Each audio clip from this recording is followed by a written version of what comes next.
Buenas noches, profesor. Buenas noches con todos. En primer lugar, vamos a hablar sobre el ciclo hidrológico del agua, que tenemos a los integrantes de este grupo: Burga Chávez Manuel, Valdivia Portal Wendy, Orregoso de la Cruz Benjamín, que es quien le habla, Calampa González Janfred, Arribas Plata Sánchez Diego. Continuamos. Bueno, sabemos actualmente que la hidrología ha tomado fuerza actualmente. También tenemos mediante los recursos hídricos, también podemos convertir una parte fundamental de todo este tema en producto de ingeniería, en también referido a otros temas, también como obtención de energía, protección y recreación del agua y también el mantenimiento. También podemos presentar información de una investigación acerca de hidrología y la hidrogeología, para así poder estar informados acerca del papel que tiene tanto el desarrollo humano como el papel del agua actualmente, y también podemos saber su importancia y diferencias que ambas tienen. Bueno, sus objetivos. Sus principales objetivos tenemos que dar a conocer las diferencias y principios de la hidrología y la geología. Damos también a conocer el comportamiento del agua en las diferentes fases del ciclo hidrológico. Explicamos la importancia de la hidrología y la hidrogeología en la ingeniería civil. También podemos ayudar a comprender mecanismos y procesos subyacentes que también pueden ayudar al ciclo hidrológico y sus interacciones, tanto como en la litosfera, atmósfera y la biosfera. Continúa. Ya, bueno, generalmente la hidrología se encarga, como su nombre le indica, es estudio del agua, la ciencia del agua, que se encarga de estudiar las propiedades físicas y químicas del agua. Se enfoca en el ciclo hidrológico, estudia el origen y circulación del agua en la superficie terrestre y también describe y predice. Ahí en las imágenes podemos observar un poco sobre el agua. Continúa, por favor. Bueno, sus objetivos. También se puede obtener en la obtención de la avenida máxima, como se puede indicar en la imagen al costado que se puede observar. También el conocimiento del transporte del agua. También puede ayudar a mejorar nuestro conocimiento de interacciones tanto en la hidrosfera con la atmósfera y la biosfera y litosfera, como he mencionado. También ayuda a aumentar la comprensión del papel que desempeña el agua en el sistema terrestre.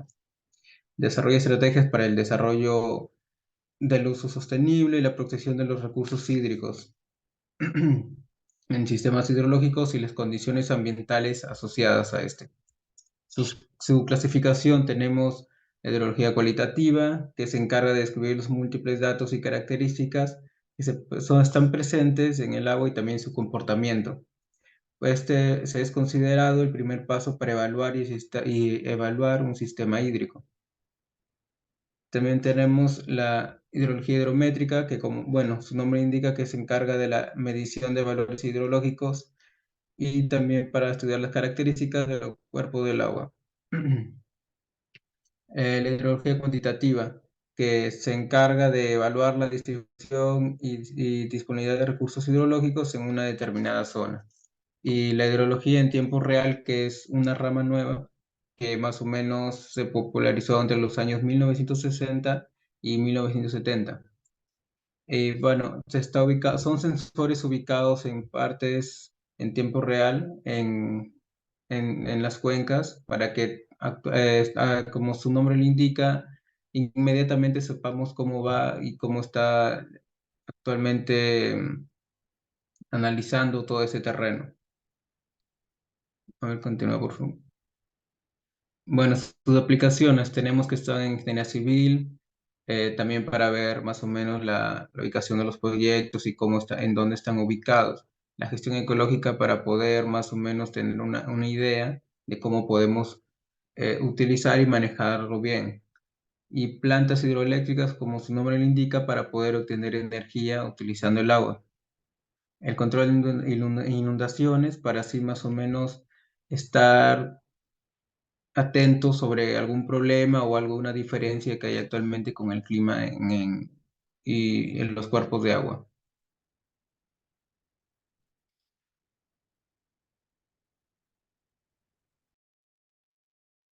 Bueno, luego tenemos lo que es el ciclo hidrológico del agua. Bueno, este es el conjunto de cambios físicos y químicos y también biológicos que pasa en el agua. Este es un proceso que ocurre de manera continua. También este ciclo es irregular. Asimismo, también es necesario conocer acerca del ciclo hidrológico del agua para la elaboración de distintos proyectos, ya que se van a necesitar datos como la precipitación, caudales, evaporación, horas de sol, temperatura, vientos, entre otros. Bueno, estos datos en general son proporcionados por el CENAMI, el cual es el Sistema Nacional de Meteorología e Hidrogeología.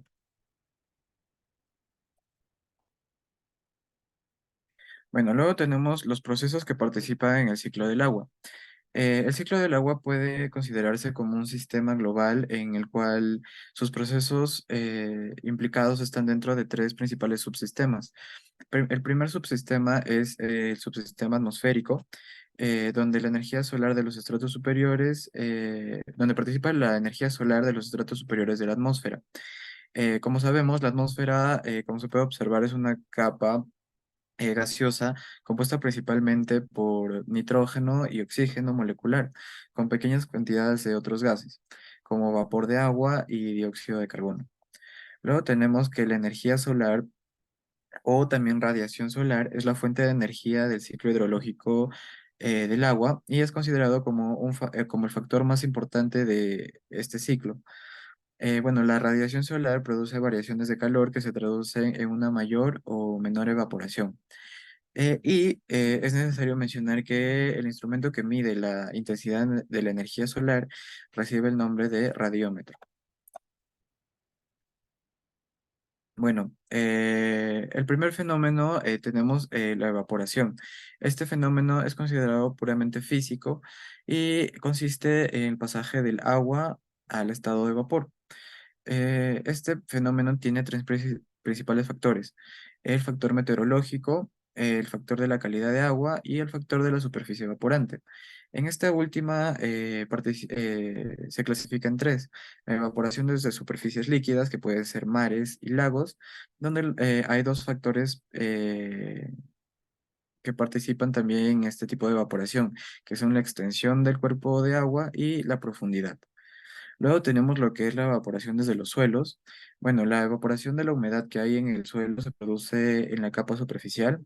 Al disminuir la humedad de esta se genera un desequilibrio y hay una atracción de la humedad subyacente que asciende por capilaridad a la superficie, prosiguiendo la evaporación hasta que esta agua capilar se va a ver agotada. Y finalmente tenemos lo que es la evaporación de nieve y hielo. Bueno, la evaporación a partir de nieve y hielo es un fenómeno que no está muy estudiado. Lo que se sabe únicamente es que la evaporación a partir de la nieve aumenta cuando hay mayor contenido en la fase líquida, y de ahí que las evaporaciones sean mayores poco antes de los deshielos. Bueno, luego tenemos lo que es la evotranspiración. Bueno, para definir lo que es evotranspiración, tenemos que definir primero lo que es la transpiración. Bueno, la transpiración es un fenómeno, es un proceso físico-biológico por el cual el agua cambia de estado líquido a un estado gaseoso a través del metabolismo de las plantas, el cual va a pasar a la atmósfera. Entonces, la evapotranspiración vendría a ser la suma entre la evaporación y transpiración. Es decir, este término solo puede ser aplicable correctamente a, a una determinada área de terreno que está cubierta por vegetación. En otros casos, si el área no está cubierta por vegetación, hablaríamos ya de solo evaporación. Luego tenemos lo que es la precipitación.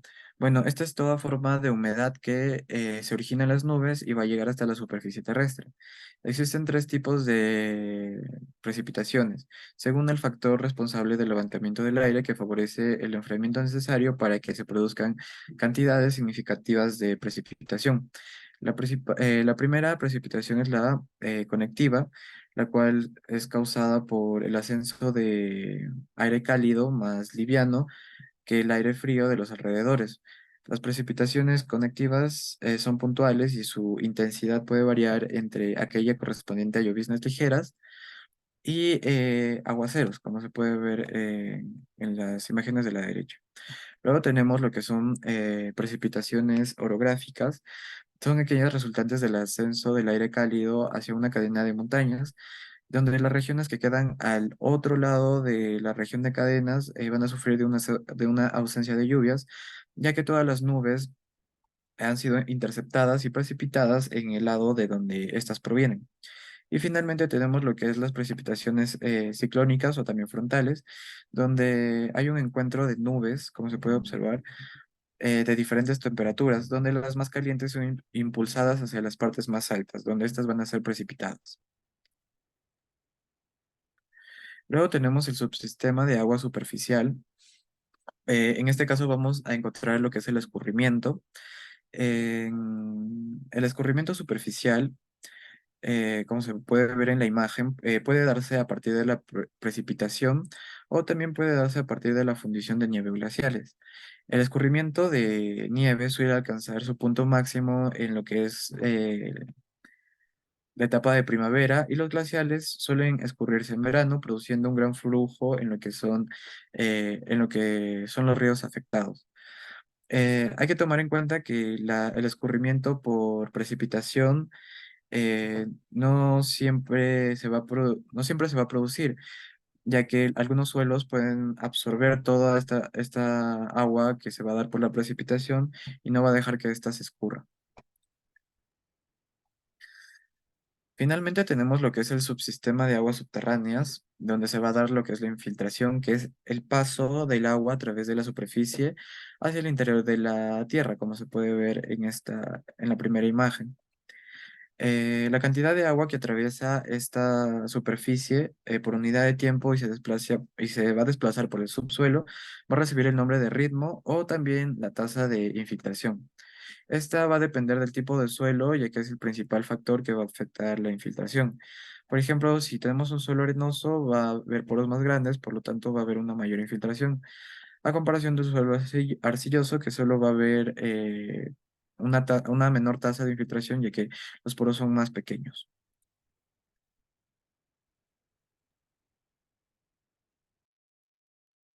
A continuación tenemos lo que son las cuencas hidrográficas. Estos vienen a ser depresiones del terreno, las cuales están rodeados por terrenos mucho más altos.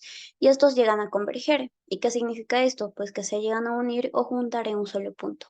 Tanto aguas como precipitaciones, también lo que son los deshielos. Por otra parte, estos llegan a desembocar en lo que son lagos, lagunas, ríos, entre otros, o cualquier tipo de cuerpo de agua. Cabe mencionar de que estos se llegan a formar a través de las precipitaciones, donde las aguas pluviales pues llegan a evaporarse o también infiltrarse en el terreno. Por otra parte, pueden circular pendiente abajo en cuanto a la cuenca. En cuanto a los tipos de cuencas, tenemos las endorreicas, las cuales desembocan en lo que son mares u océanos. Un ejemplo viene a ser la Cuenca de la Plata, que queda en Argentina. También tenemos lo que es la exorreica, la cual viene a ser su desembocadura en lagos, lagunas o salares. Uno de los ejemplos viene a ser la cuenca del Titicaca, la cual queda entre Perú y Bolivia. Y también tenemos lo que es la cuenca reica. Esta pues no tiene comunicación con los mares ni con los océanos, sino que estas llegan a evaporarse o infiltrarse en el terreno. Un ejemplo viene a ser lo que es la depresión de Catara, que queda en el desierto de Libia.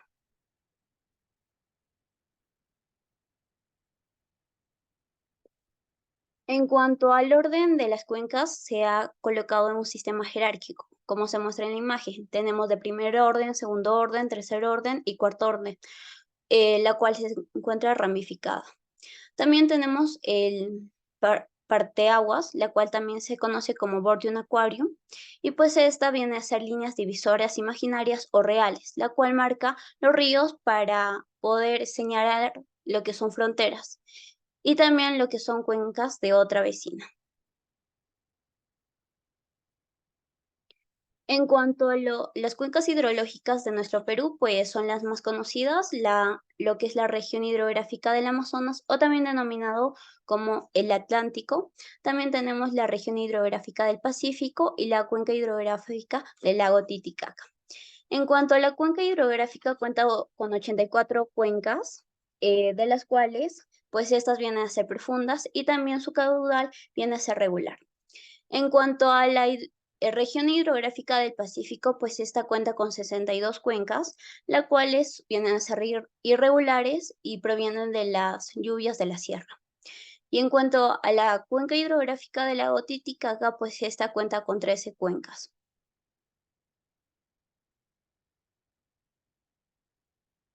En cuanto a los ríos, su definición viene a ser corrientes de aguas, las cuales va a originarse desde su nacimiento hacia la desembocadura, que pueden ser ríos, lagos, lagunas, entre otros cuerpos.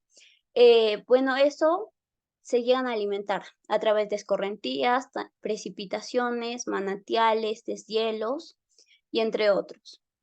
En cuanto a los tipos de ríos que nosotros tenemos lo que son los permanentes y los temporales. Los permanentes pues van a durar o van a ser habituales durante todo el año y los temporales, pues como su nombre lo dice, va a ser por temporadas.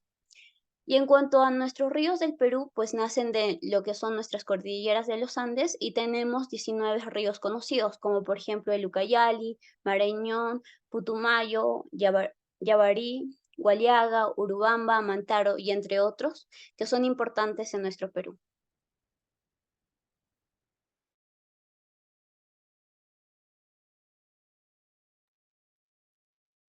Mm, Bueno, en lo que concierne de hidrogeología, hidrogeología es la rama de la geología aplicada dentro de la geodinámica externa, que estudia las aguas subterráneas en lo relacionado con su origen, su circulación, sus condiciones geológicas, su interacción con los suelos, rocas y humedales, su estado y propiedades y su captación.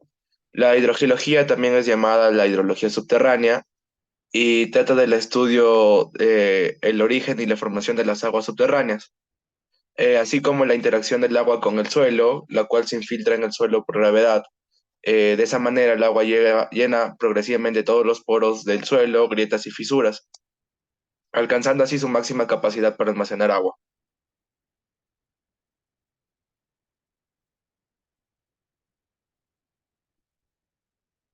Bueno, las aguas subterráneas también son llamadas aguas del subsuelo. Muchas de ellas alimentan a las corrientes superficiales. El agua subterránea es agua presente bajo la superficie terrestre, en espacios rocosos o suelos porosos o en los huecos de las formaciones rocosas. Como dato, tenemos que en Lima el 40% del agua consumida proviene del subsuelo y de una manera global cerca del 30% de todo el agua dulce disponible en el mundo es obtenida del agua subterránea. Esta agua subterránea se recarga desde la superficie. Puede también salir a la superficie de manera natural a través de manantiales y filtraciones, formando así los famosos oasis o pantanos. Por otro lado, el agua subterránea se extrae a menudo para su uso en agricultura, industria y como humano mediante la construcción de pozos. En la distribución de las aguas subterráneas tenemos la zona freática, la cual es una acumulación de agua subterránea que se encuentra a una profundidad relativamente baja del nivel del suelo. Más precisamente es un acuífero relativamente superficial, pues los acuíferos pueden estar también a mayores profundidades. Esta zona freática se entiende como la parte del suelo saturada de agua, es decir, aquí en la cual los huecos entre los granos de la tierra están completamente llenas de agua. Si el estrato que está por encima no es impermeable, habrá tierras no saturadas, cuyos intersticios contienen, además de agua, aire.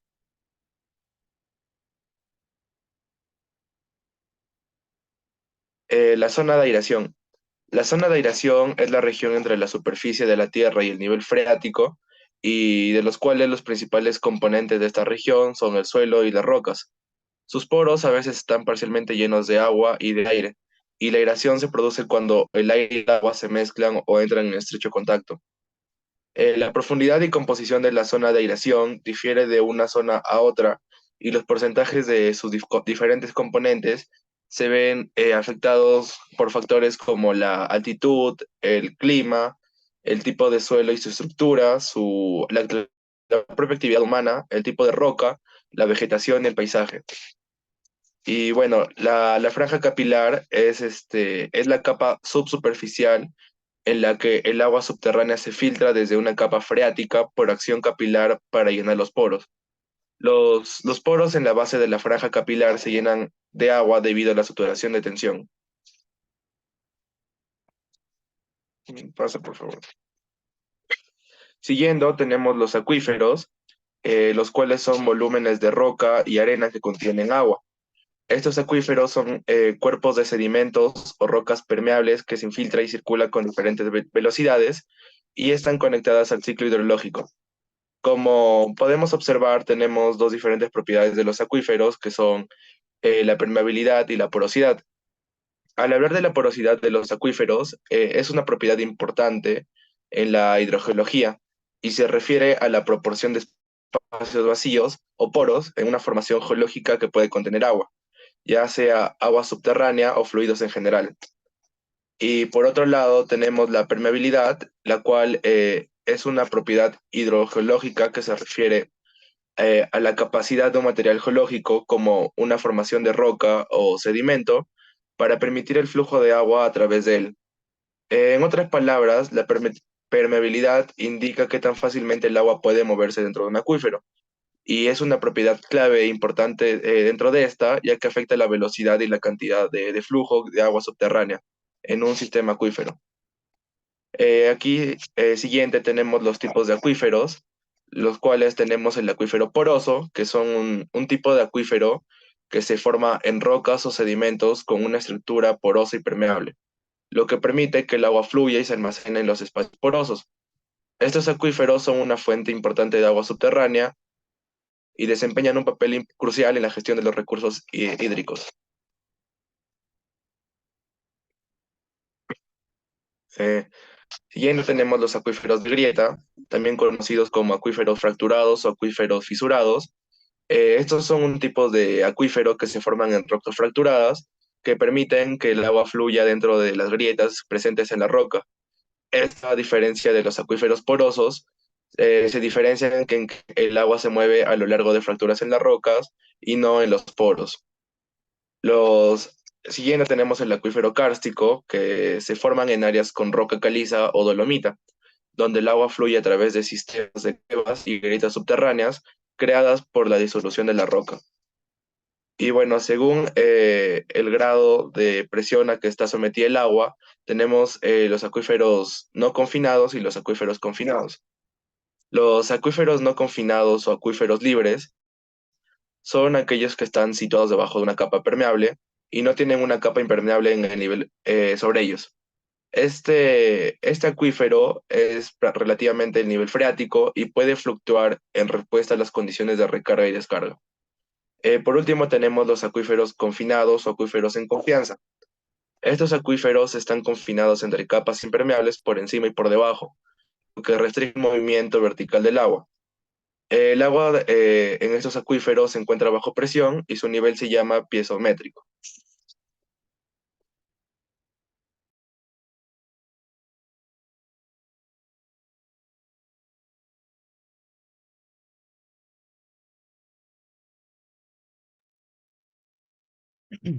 Bueno, tenemos también el nivel freático. Este nivel es donde tanto el suelo como las rocas se encuentran permanentemente saturados. Y también es el lugar donde la presión del agua es igual a la presión atmosférica. De igual forma tenemos al nivel piezosométrico. Se le conoce como nivel piezosométrico a la altitud o profundidad del límite entre la capa freática y la zona baldosa en un acuífero. Siguiente, por favor.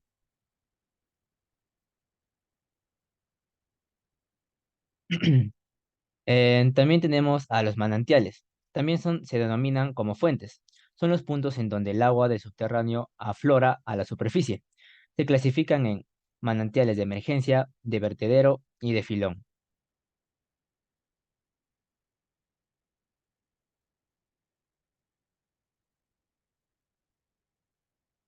También tenemos a los pozos. Es un túnel vertical que perfora la tierra hasta una profundidad suficiente para alcanzar lo que se busca. Tenemos tres tipos de pozos. El pozo libre, que esto se refiere a un tipo de pozo de agua que no depende directamente de una fuente de agua subterránea, confinada o acuífero. También tenemos a un pozos artesianos surgentes. Esto es un tipo de pozo que aprovecha la presión natural de un acuífero subterráneo para que el agua fluya de manera espontánea y surja a la superficie sin necesidad de bombeo. Y por último tenemos a los pozos artesianos no surgentes.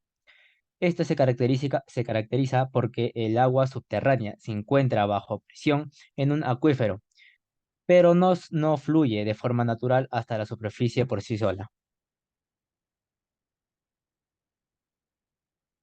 Luego, tenemos la diferencia entre las aguas superficiales y subterráneas. Primero sería la ubicación. Como su propio nombre lo dice, el agua subterránea, el agua superficial se encuentra en la superficie y el agua subterránea pues se encuentra debajo de la tierra. em, Se encuentra debajo de la tierra. Luego tenemos el origen y la extracción. Para la extracción, el agua superficial es mucho más accesible ya que se encuentra en la superficie y es mucho más fácil de acceder. En cambio, las aguas subterráneas es mucho más difícil de acceder ya que se encuentran debajo de la tierra y se necesita un proceso de excavación. Luego tenemos el consumo. Para el consumo, el agua de la superficie es más sucia ya que pues está en la superficie y esta es muy propensa a ser contaminada. En cambio, el agua subterránea se encuentra debajo de la tierra y es menos propensa a ser contaminada. Y en cantidad tenemos que el agua subterránea se encuentra en mayor cantidad en la tierra que el agua superficial. Y por último tenemos la hidrología en la ingeniería civil. Es muy importante para la ingeniería civil saber toda la información presentada, ya que le permite a través de diferentes métodos y procedimientos cuantificar el agua que llega a un punto determinado. Tenemos cuatro tipos de aplicaciones: hidráulicas, sanitarias, ambientales y agronómicas.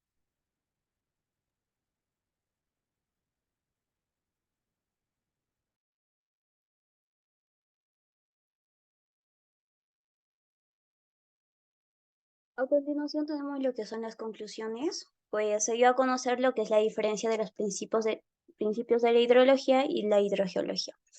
En cuanto a la hidrología, estudia todas las propiedades químicas, físicas del agua y de igual manera lo que es su origen, circulación y distribución. En cuanto a la hidrogeología, es la que estudia el origen, la formación de las aguas subterráneas y sus formas de yacimientos, como también lo que es el movimiento, régimen, reversas y la interacción del suelo y las rocas. Y también se dio a conocer lo que es el comportamiento del agua en el proceso del ciclo hidrológico y la importancia de la hidrología y la hidrogeología en